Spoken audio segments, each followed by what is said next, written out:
Olá pessoal, hoje eu vim falar para vocês sobre a hérnia de disco lombar.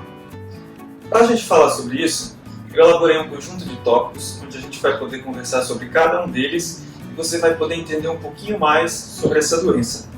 Então a primeira coisa, o que é o disco intervertebral?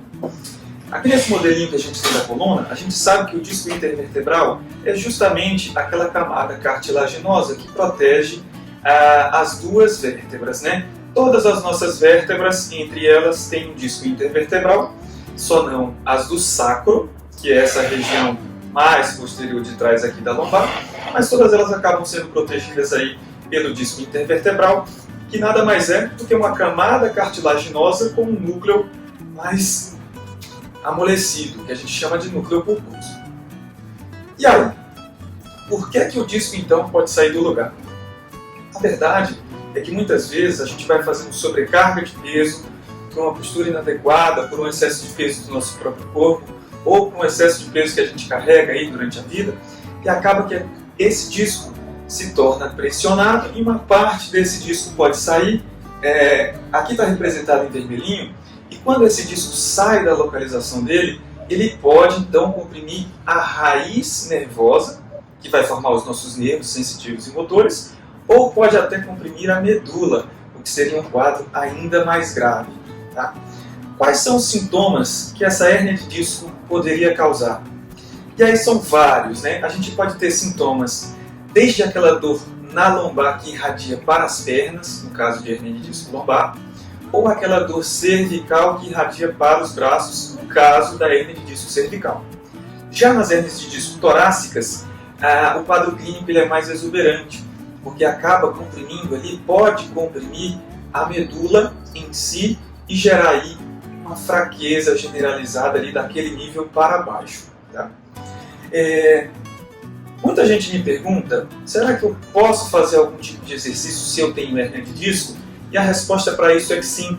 Por quê? Porque a gente sabe que as hérnias contidas, elas têm uma tendência a melhorar com o nosso fortalecimento da coluna lombar. Então sim, você pode fazer os exercícios, porém são exercícios corretos indicados pelo seu médico e pelo seu educador físico. Tá?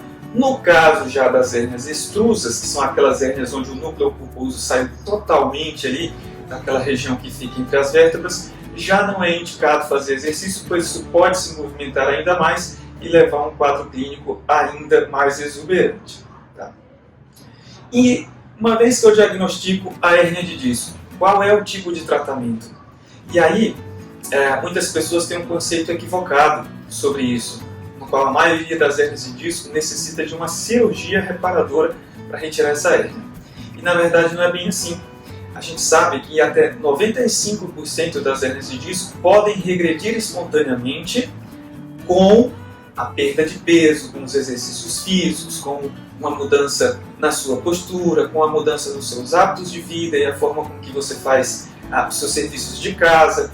Tudo isso vai te ajudar a melhorar essas hérnias contidas. É claro, nas hérnias extrusas, onde o conteúdo já saiu de dentro, isso já se torna um pouco mais complicado e algumas vezes a gente não tem uma melhora aí somente com esses exercícios que eu te falei.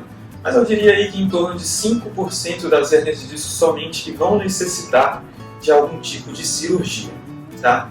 E falando em cirurgia, quais são os tipos de cirurgia que a gente tem hoje em dia? E são principalmente 3. Tá? O primeiro tipo de cirurgia, ele envolve uma cirurgia aberta, onde a gente retira a hérnia de disco, mas não faz nenhuma fixação com nenhum pino, parafuso ou haste. O segundo tipo seria o chamado de artrodese, no qual a gente retira a hérnia, porém, devido a alguma instabilidade ali na coluna, a gente tem a necessidade de fixar com parafusos e hastes. E o terceiro tipo é a cirurgia minimamente invasiva, que é o que a gente chama de videoendoscopia, no qual a gente, com um corte de mais ou menos 1 centímetro, consegue acessar somente aquela região do disco que está para fora e a gente consegue aliviar aquilo lá com o mínimo de trauma possível. As indicações têm que ser feitas pelo seu médico, cada paciente tem uma indicação diferente e a gente tem que analisar o paciente como um todo.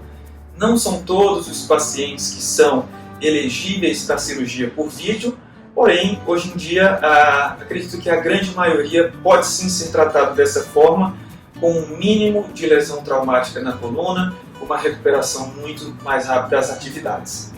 E falando então sobre essa recuperação após a cirurgia, como que se dá isso? Vamos começar então pela videoendoscopia. Na videoendoscopia, normalmente a cirurgia é feita num dia e o paciente recebe alta no mesmo dia ou até no dia seguinte. Essa recuperação ela pode se dar aí em torno de 15 a 30 dias. Depende muito do quanto a tua raiz nervosa estava ali comprimida e amassada. Tá? Eu diria aí que na grande maioria, com 15 a 20 dias, os pacientes já estão bem e podem até retornar ao trabalho. Tá?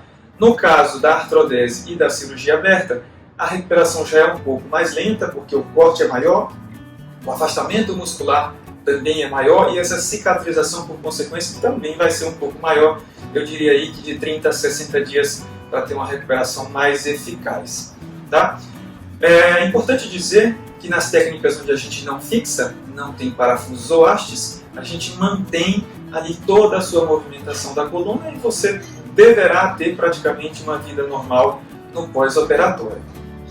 Claro que nem tudo são flores e a gente sabe que toda cirurgia tem suas complicações, bem como a cirurgia por vídeo, a cirurgia aberta e a cirurgia com artrodese. Tá? As complicações são variadas, que podem ser desde infecção a uma lesão de raiz, porém a gente já sabe hoje que nas cirurgias por vídeo existe sim uma taxa menor de complicações relacionadas principalmente à infecção e à fístula lipórica, que nada mais é do que o vazamento do líquido que fica ali banhando as nossas raízes nervosas.